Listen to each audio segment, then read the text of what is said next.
Thanks. I just wanted, Kevin's going to be doing the bulk of the work here. I just wanted to say a couple things before he starts talking about this particular MFI quarterly report. Like I said before, a key focus of the MFI is this research that we do, and we try to we publicize it on our website and bring to get it out there. I just want to give you a little bit of a flavor of what we've done in the past, and encourage you, if any of these products sound of interest to you, to check out our webpage and see what work we've done. We started back in 2010, but if you look back at our 2014 report, we looked at different aspects of the Southern California environment. Again, looking at the whole region, one of the things we looked at was land use change, how that changed over a 20-year period in the data we had access to. Another part of that report looked at how neighborhood economic vibrancy of different communities changed, again, over a 20-year period. As part of that project, we were also interested in the Great Park and Great Park being developed.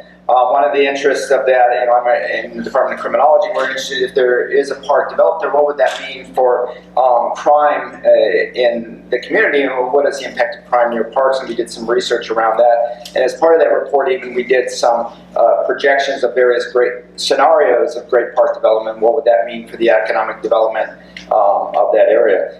Since 2016, I guess, we started this quarterly report series, and you're going to see one of the reports here today. And we've looked at different topics, again, driven in part by people in the community, interest in the community, and ideas that are coming from this conference today are sparking some ideas for us for future quarterly reports. But for instance, one we did back in July of last year was looking at business churning dynamics. What are the consequences? Business churning maybe is a good thing, economic dynamism, but maybe it has negative consequences as well at the local scale. And that was something we looked at in that report. Another report we did last year, Kevin took the lead on as a geographer, looking at job density and where you see job clusters and how those change over time. The literature has said, well, that they're pretty stable. We found some evidence that they weren't quite so stable. They did move somewhat. We looked at another report last October, looked at neighborhood mixing on different scales, and what that had, what the consequences are for economic dynamism. The new urbanist literature says that various types of mixing can be important, have positive consequences, and we wanted to look at that in that report. So that might be something of interest to look at. Finally, last January, we did a jobs housing balance report, looking at the closeness of jobs and housing, and again, the access, if you will, of jobs to where people live. Which leads us to this report here, which is was something we had in mind anyway. And then when we started these conversations with the AIA folks, we said, well, this would be a perfect quarterly report to present to you all. Hopefully you'll find this of interest as well. But in this report, again, we take advantage of this spatial data we have, and we wanted to ask about the access to various types of amenities in the region. And this is a report, Kevin's going to present it, and I'm going to say, well, it's a team, there's a whole group of us that work on it, and Kevin really has taken the lead on the bulk of the work of this report. And at this, I want to turn it over to Kevin, and he's going to present this particular research. Kevin.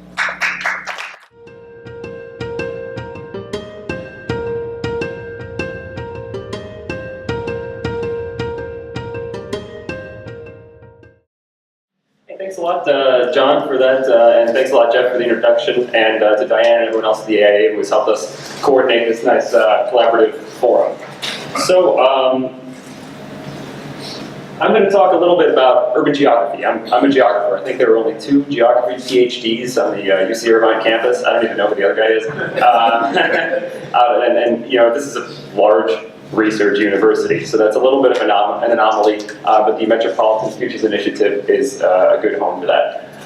Mainly what I want to talk to you today about is conceptualizations of accessibility in urban areas. So we're going to talk about accessibility. I'll introduce some of the data we've been working with and what we call everyday destinations. And then the main question that I want to tackle today from a research perspective, so thanks also for listening to a research talk right after lunch. I hope you're having coffee in the interim there. No, it's not that bad, I promise. But the question we're really looking at is, well, what makes housing accessible to 31 different types of what we call everyday destinations across Southern California? I'm going to wrap it up with a little bit of a local focus.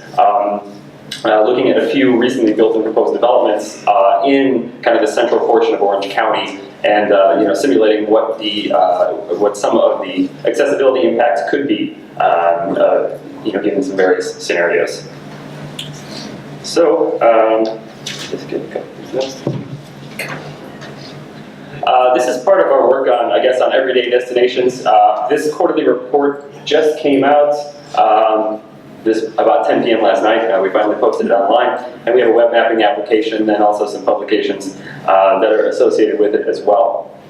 But I want to step back a little bit here. Like I said, I'm an urban geographer, so I study how people and economic activity are distributed across the urban landscape.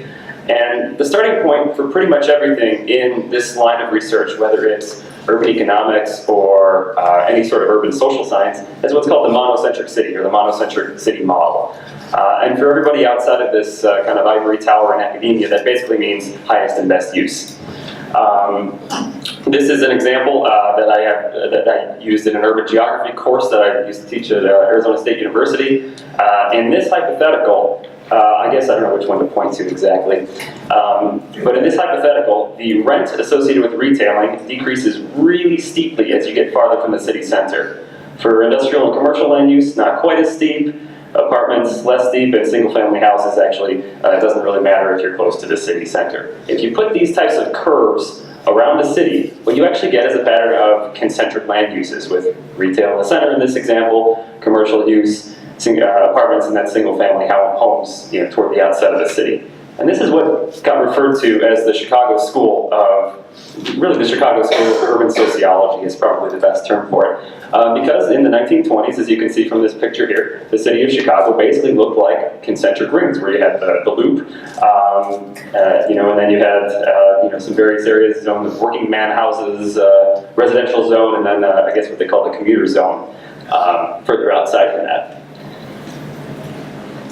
But, newer cities aren't really like this, especially the city and the metropolitan region we live in has very little resemblance to the monocentric city. We're living in a much more polycentric metropolis, which often gets referred to as the LA School of Urban Sociology. This is from a previous Metropolitan Futures Initiative report when we looked at job concentration. This is a hypothetical image of if we were to reallocate all the jobs in the 5-county area and center them on downtown LA and have a decreasing and have a monocentric city. This is what job density would look like. We'd be out here in the boonies. We'd have essentially no employment opportunities out here in Orange County or Inland Empire or farther away.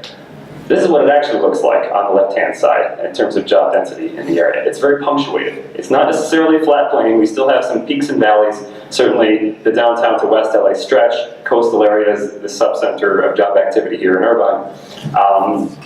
But the polycentric metropolis is a much more accurate representation of urbanism than this previous form, which is really heavily wedded to a monocentric city idea.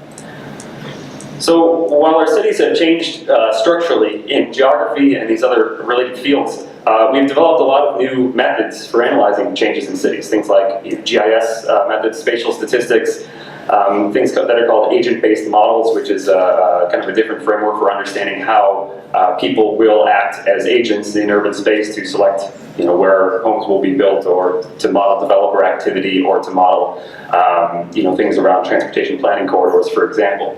And there's been a lot of fairly recent work done on this. This is a book cover called The New Science of Cities by a gentleman out of University College London named Michael Batty. There are so many more types of analytical tools available. And really what's key, that's in the last few years, it's almost become common practice for most county tax assessors and county government authorities to put all of their land use data online at the parcel level. So there's really been a large open data push, and this is not only, servers are a lot less expensive, people have a lot more skill and ability to navigate this type of information, but there's been calls for increased government transparency. Certainly the end of redevelopment in California, I studied some tax increment finance in Chicago as well, but these types of programs have really increased calls for government transparency. So a lot more data has been available online, and that's really been great for understanding this new polycentric metropolis. This diagram here is kind of my go-to for explaining this big data approach to cities. In the center, anytime we're looking at something like land parcels or business establishments or anything across space, we're applying some sort of a measure to land use. We're looking at some sort of a pattern. And these patterns or empirical regularities can somehow be linked to a process like increasing accessibility, which is the topic of this talk, or landscape fragmentation, or something else with perhaps a social or a biophysical implication. And these things interact in a kind of a complex and nonlinear manner, and generate urban land use outcomes. That's what generates why homes are here, why businesses are there, why there might be more environmental risk in another location. So this is kind of just a little primer on the new science of cities, as you might want to call it. I guess I'm stealing Batty's book title, but that'll do. So we're looking at urban accessibility kind of through this lens. And again, like I said, what makes housing accessible to 31 different types of everyday destinations? That's our goal here in Southern California. Why is this particularly important? Well, like I mentioned, like you all know, as architects, building professionals, folks who are associated with city governments, land use changes are particularly durable. You can have really great programs for increased transit accessibility, or promoting job location, but it's really difficult to do because the way things are laid out lasts as long as the building. In particular, traffic congestion and transportation emissions in terms of both energy use and NO2, SO2 emissions, those types of more local environmental pollutants, are largely a function of, not as much, it's less a function of mode share, but it's really just a function of housing location and business location. There's a quote that I like from an urban planner named Jonathan Levine in 1998, who said, "For decades, suburban land use regulations have shackled housing markets and ensured standardized outcomes." What he's referring to there is, well, there's not necessarily as much of a choice along this monocentric city gradient for where folks might want to live.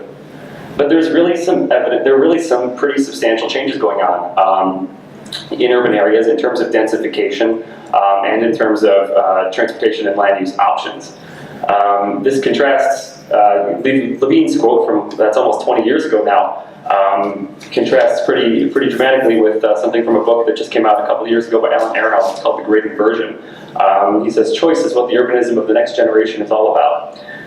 Some empirical research that I've done in Phoenix and that some colleagues of mine, Elizabeth Delmel and her team down at UNC Charlotte, have found increasing evidence of compact growth, of transit-adjacent growth, of more complementary land uses, for example, being near shops or schools, happening in these kind of sprawling suburban metropolises without too much central coordination, suggesting that there's somewhat of a market or somewhat of a preference-based desire for increased accessibility.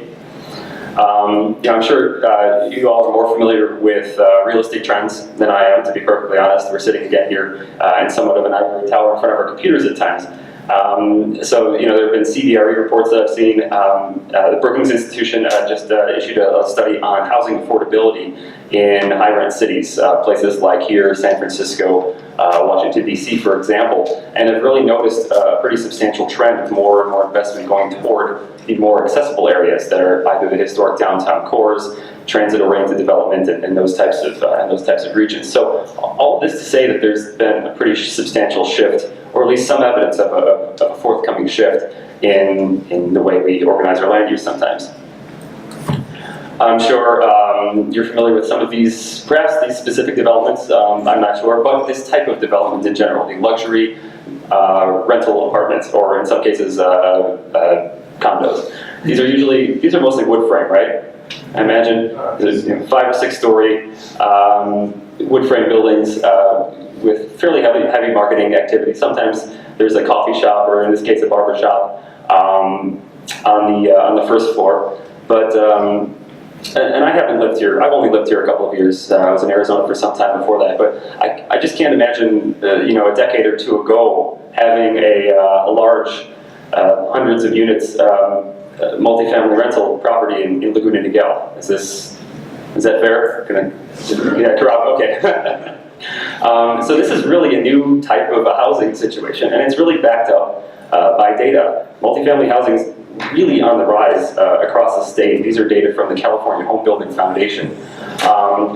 And you can see that since the 1950s, from the 1950s until about the early 90s, the percentage of homes that are multifamily homes as opposed to detached single-family units is really consistently between about 30 and 60%. You know, certainly there are some ups and downs in there. But what we witnessed in the early 1990s until, you know, the mid-2000s was a really substantially decreased share in multifamily housing statewide. That's only started to come up in the last several years since the building boom before the most recent financial crisis. So what this means is that we're entering a period where homes that are between about 10 and 25 years old, generally speaking, there's not a lot of housing stock that's multifamily, kind of in that age cohort of housing. Another way to look at it are changing sizes of homes, and this is from Los Angeles County's tax parcel data, so it's only LA County. I'm sorry, we'll get to why in a moment. But single-family homes, what this plots is the median size of a new dwelling unit. So the median size of a new single-family home in 2004 in LA County, you know, and this is, again, these are tax parcel data, so this isn't necessarily from anything new construction. Some of these average the common space as well, so I wouldn't necessarily trust the exact figure because a 1,500 square foot condo is actually quite large. I'd love to have one of those. But the median size of a single family home has been going down fairly consistently in the last decade or so. Meanwhile, the median size of condos, small apartments, and large apartment buildings, I lumped in townhomes, I believe in one of these categories because the data differ quite a bit across counties. But those have been going up quite dramatically, and at least some of the thinking is that these types of new housing products, which are coming online more and more, are really changing the types of buildings that we have available in the region.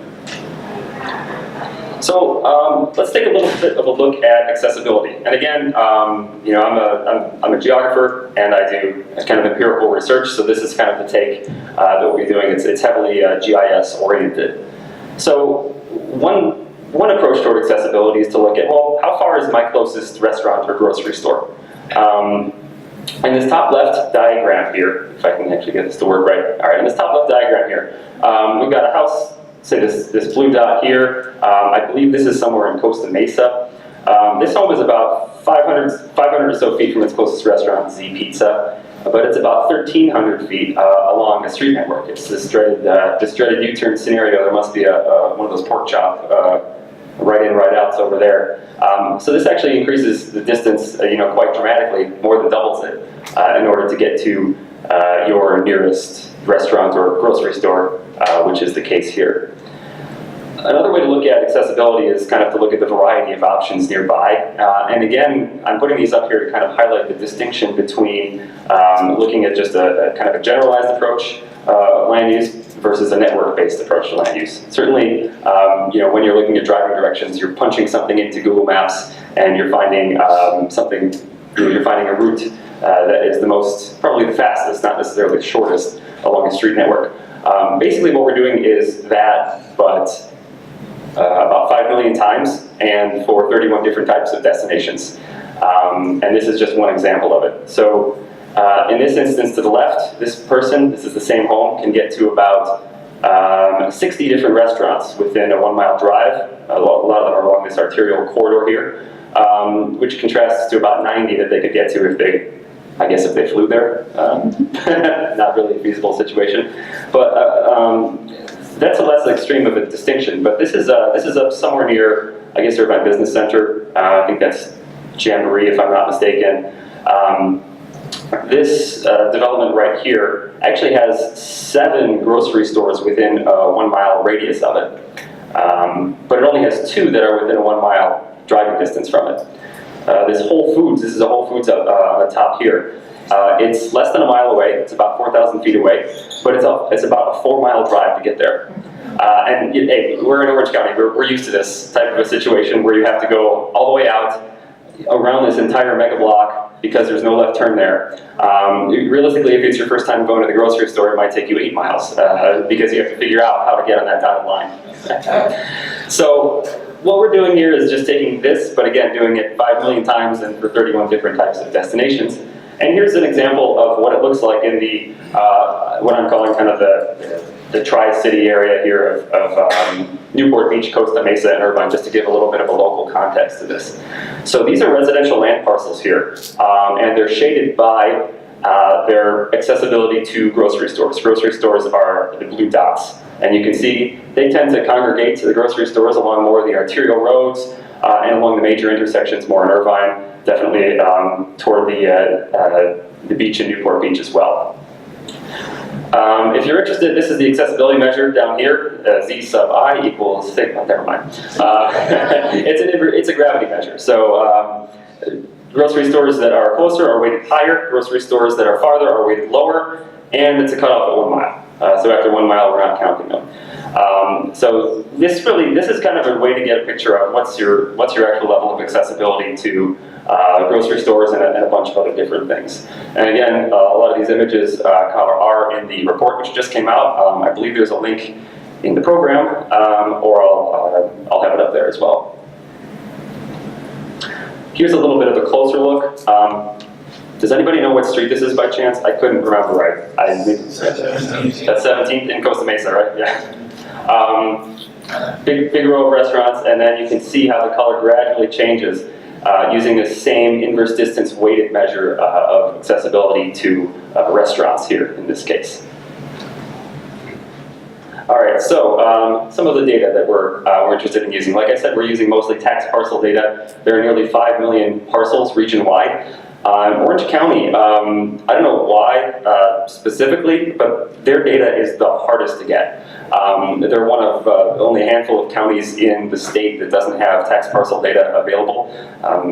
We were able to get some from the Southern California Association of Governments, but even they've told us they have a tricky time getting reliable information on parcel data from Orange County. So that's why a little bit more of the analysis is focused on mainly LA County. Theirs happens to be a little bit better, but some of the Inland Empire counties are pretty good as well. And a lot of the research so far, at least in academic work on that uses parcel data, really limits it to just single-family homes because it's fairly difficult to parse between all the different types of multifamily dwellings. So these townhomes, condos, co-ops, etc. We spent quite a bit of time, myself and a graduate student by the name of Young and Kim, who I forgot to acknowledge at the start of this, right? Sorry. And to actually kind of figure out all of the classifications across the 5-county area and actually allow us to look at dwelling units as our unit of analysis, not just parcels or not just homes. So that's part number 1, tax data. Number 2 is business establishment data. We get this from a commercial provider called Reference USA. This is a fascinating data set if you just want to pour through it and have the time and resources to, which fortunately I do, it's great. And this has every business establishment in the United States since 1997. Just for a little bit of an image here, I put this on top of the land use data. And this is the 55 right here. So again, kind of Costa Mesa, some of Irvine, kind of this general area we're in. You can clearly see a lot of clustering of business establishments along major arterial roads and along major intersections. But what's interesting here is how many businesses that we actually have in the pale yellow color, which are single-family homes. So there's actually quite a bit of home-based business activity, whether these are solo practitioner attorneys working from home, or landscaping business that's registered there or something. So the landscape of home-based businesses is actually something that we totally stumbled upon by looking at the data in this way. Here's another look at our business establishment data. I put the name of the businesses there. You can see things like ATMs are technically considered a business establishment. An RV park, some restaurants, Outback Steakhouse, Chili's Bar and Grill. They're really interesting restaurants. Cal State Board of Trustees. So this is just another kind of image of the type of resolution we're able to get here.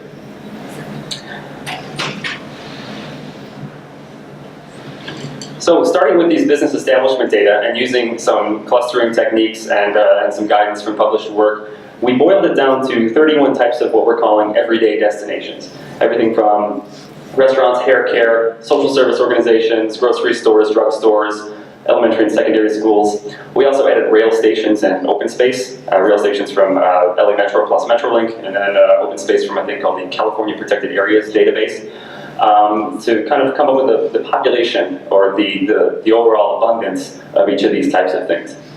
There are almost not quite 40,000 restaurants in the 5-county area of Southern California. There are, and this might not be 100% accurate because this is a few years old. I can't recall if there might have been a couple of Metrolink stations that have opened up recently, but roughly 150 passenger rail stations across the region, about 7,500 elementary and secondary schools, and a lot of other things, about 325,000 what we're considering everyday destinations across the region.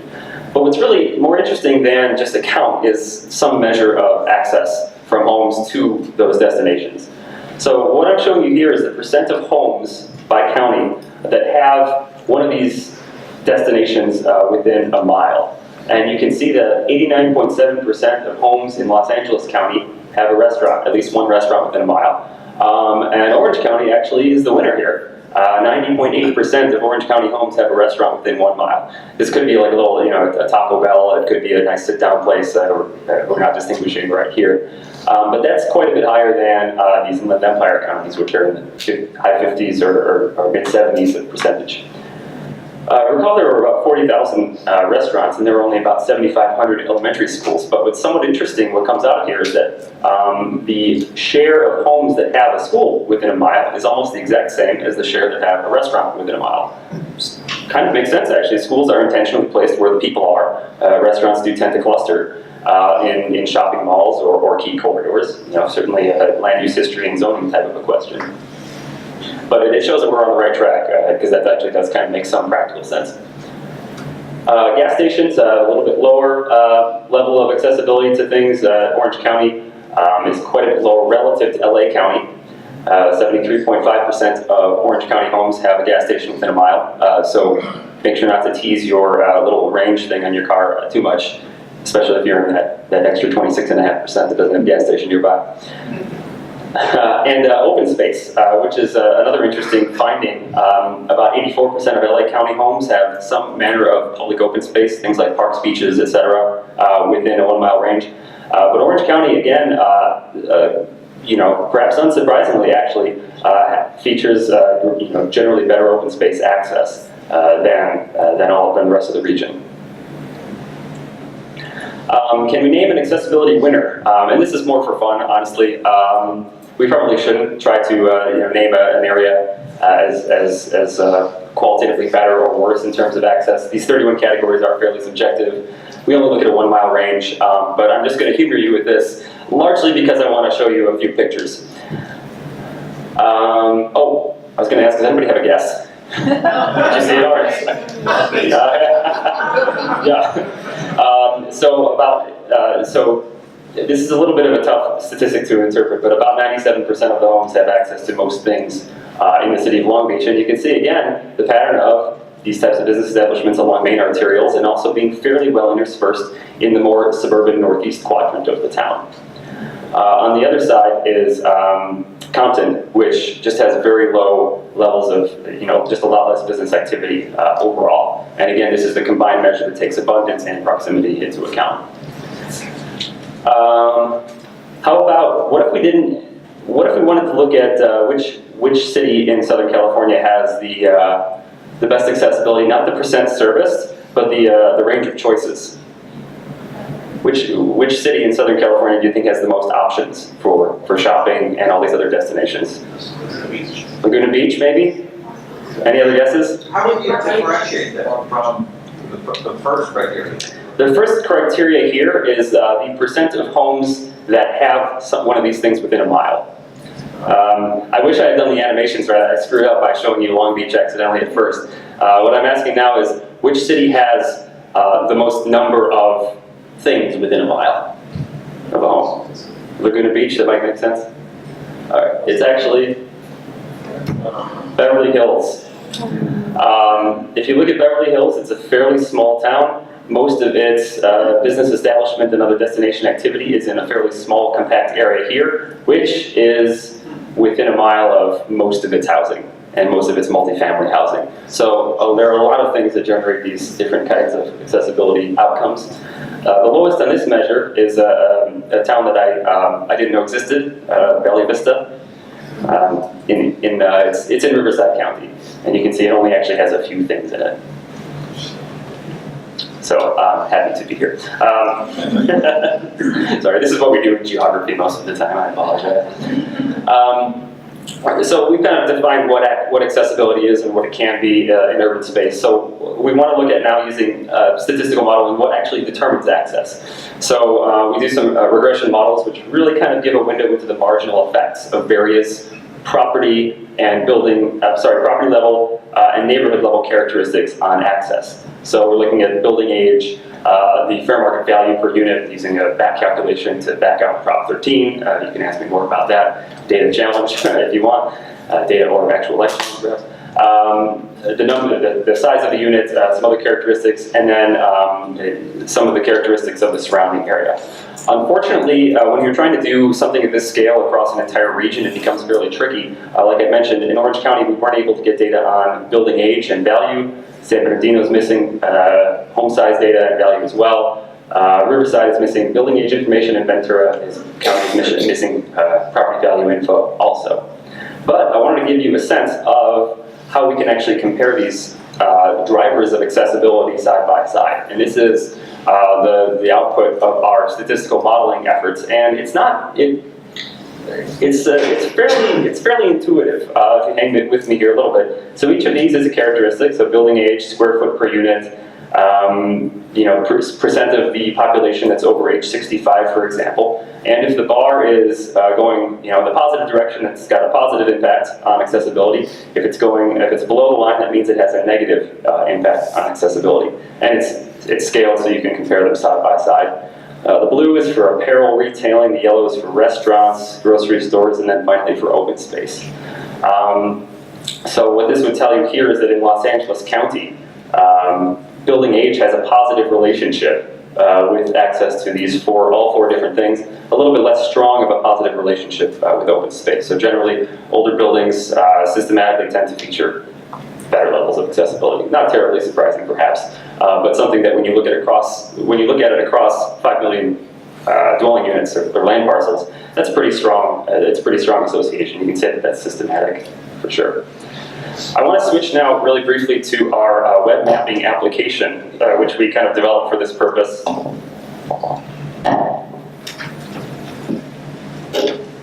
And thanks to Jason for facilitating this very easy swap to using the computer over here.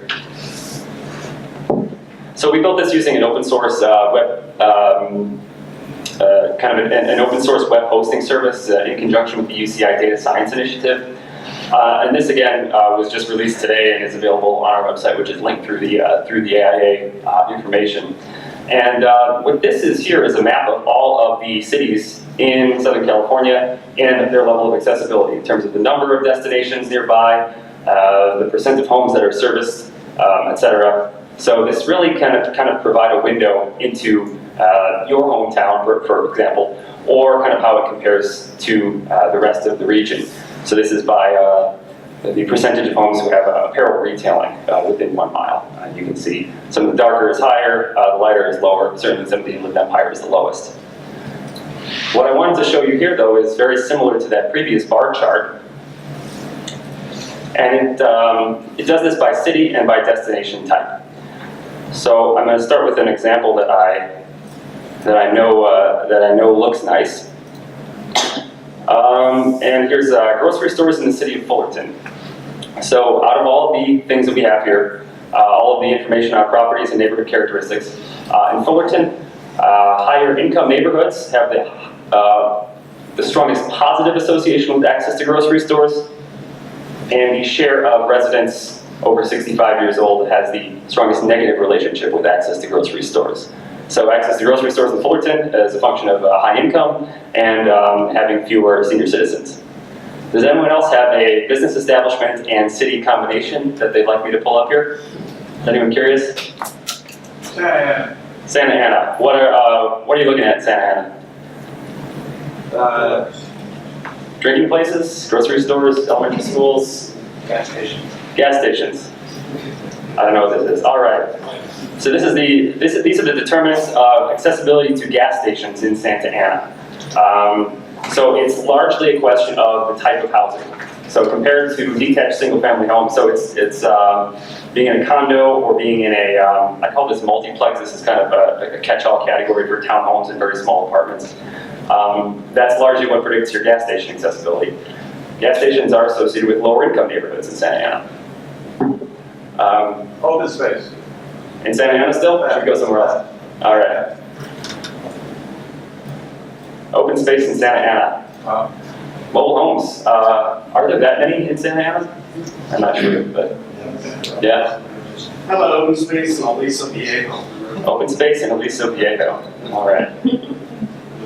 Only a couple of things. The number of units, so if it's a big multifamily complex, is positive. Condo is negative. That's bizarre. And if there's no bar, that means it's not significant. There's no statistical relationship. Single-family homes, it's not... These are, so I've got a little note here. These are relative to single-family homes. Oh, I So this see. is like condo versus single-family, mobile versus single-family, what have you. Should we do one more? Who has something? Newport Beach. Right. Some of them are clearer statistical relationships than others. What's your destination in Newport Beach? Still stay with those. Open space. All right. Oh, okay. So these are clear socioeconomic measures. Share of African American population and percent in poverty is the highest access to open space in Newport Beach. Lowest is. You think those are well? See, it's all considered relative. So kind of in this, John, can you help me out here? I mean, just that's a group that's very rare, but what the few of that small group that live in the city happen to be closer to open space. So I guess this is why I picked these, picked a few examples at first I didn't look at. There are, again, these are, when you're looking at some of these relationships are a lot more systematic over a larger area than the smaller areas. So you might see some of these effects. And again, you've got to kind of take a look and see if it makes sense in your community. So, again, another technique of looking at Newport Beach. So, I'm going to, all right, good, this goes right back to the presentation.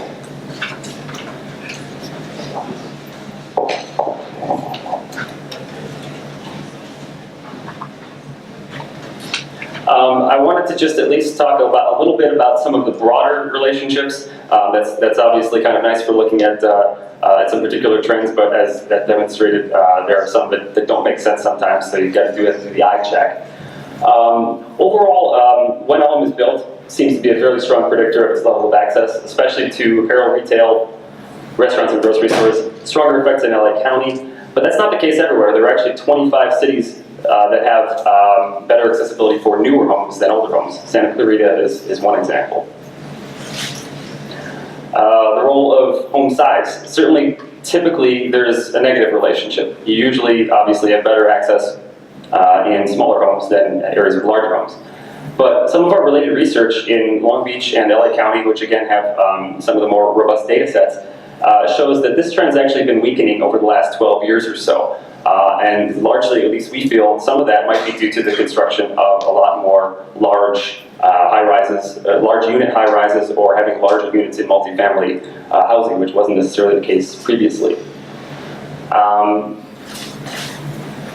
So for example, in Orange County, this is again systematically countywide, so it has to pass the eye test. A 1% increase in size generally relates to a 0.3% decrease in restaurant access here.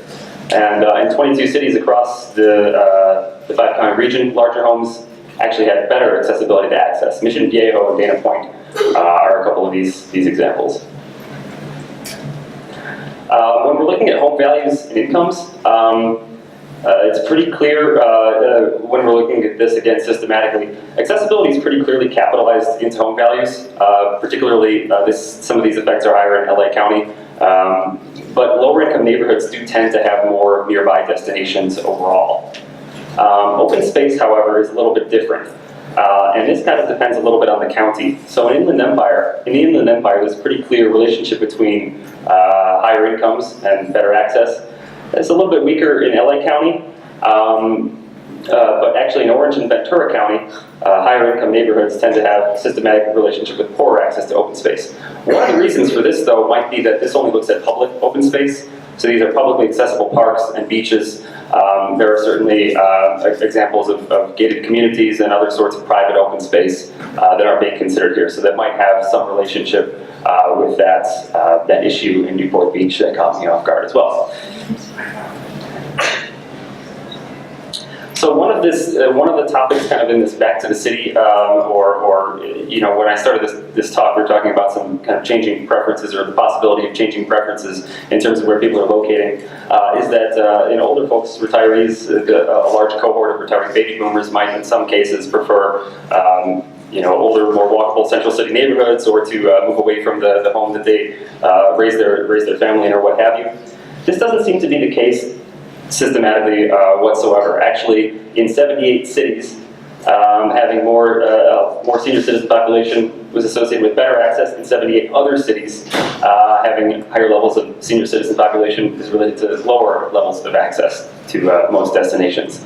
So, you know, again, it really depends on the place. Again, you can see some county level variation there as well.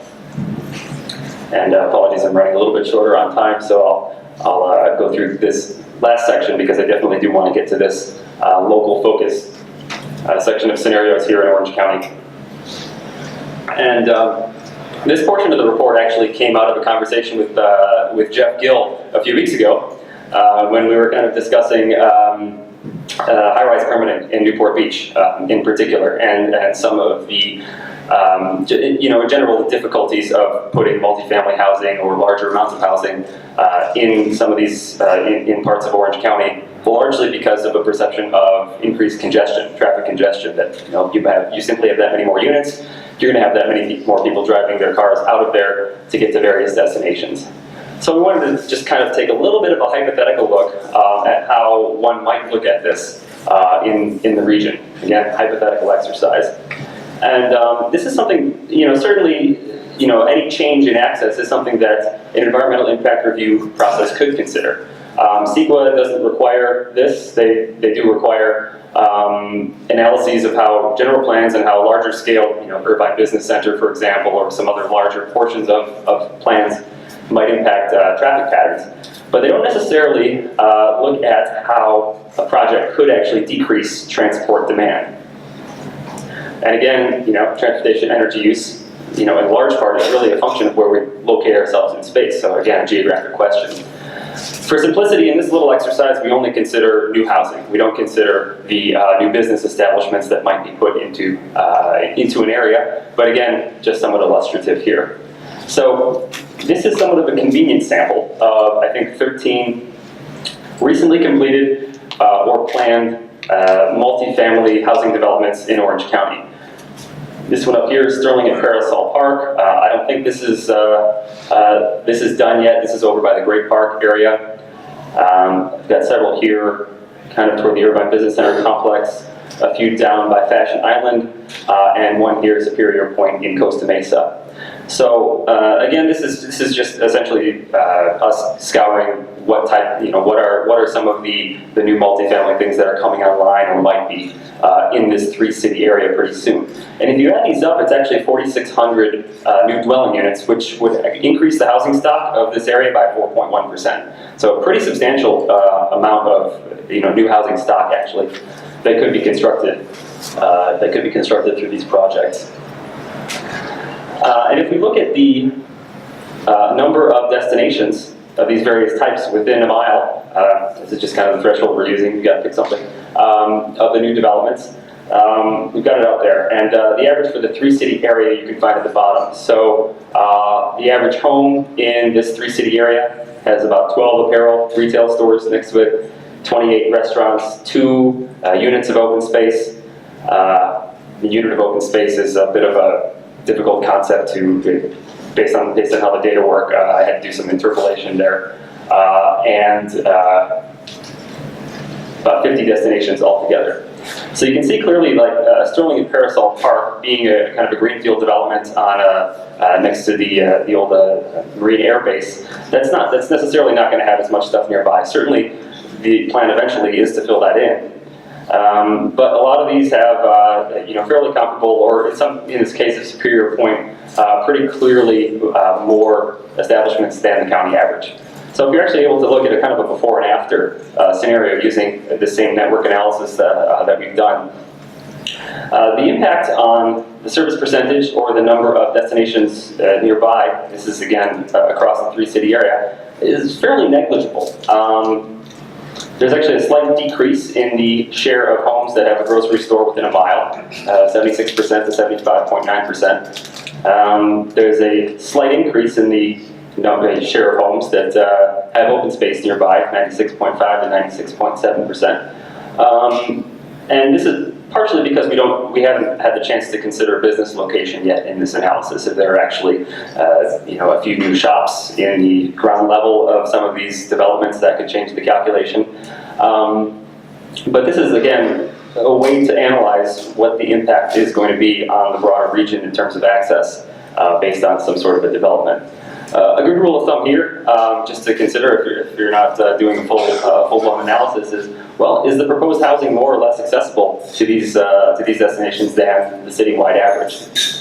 Another thing that's important to consider for sure is that access to things like grocery stores or convenience stores or gas stations, certainly in terms of transportation energy use, is more important than access to like a boutique clothing store or somewhere you're not going to go to as frequently. And at least I think the 800-pound gorilla in the room here is that these places, they're probably quite expensive. Some of the developments down here near Fashion Island, I imagine, are out of reach for a lot of folks who want to take advantage of accessibility benefits, an issue that Turek had mentioned in terms of solar previously. So with that, I'm out of time, but I'd like to leave you with just a few conclusions, if that's all right, from this. There are clearly implications for sustainability in terms of pollution, congestion costs, and public spending of accessibility to these everyday destinations. Broadly speaking, Los Angeles and Orange County score higher as far as access is concerned. And again, broadly speaking, but not universally, older, smaller, and multifamily homes tend to be associated with better access. But density isn't everything. The fact that older buildings feature better access, well, you can't build old buildings. So what that's telling us is that this is actually a feature of businesses, shops and such moving in nearby them. The winning formula kind of depends on the city. There's a lot of variation here, and again, that's part of the reason why I try to create a web mapping application so you can kind of explore how these patterns go. Lower income usually means more access, but that's not necessarily the case for green space. Orange County has the best access to green space, if anybody asks. Really what we think here, coming from this report, is that new developments can be carefully assessed based on their accessibility potential.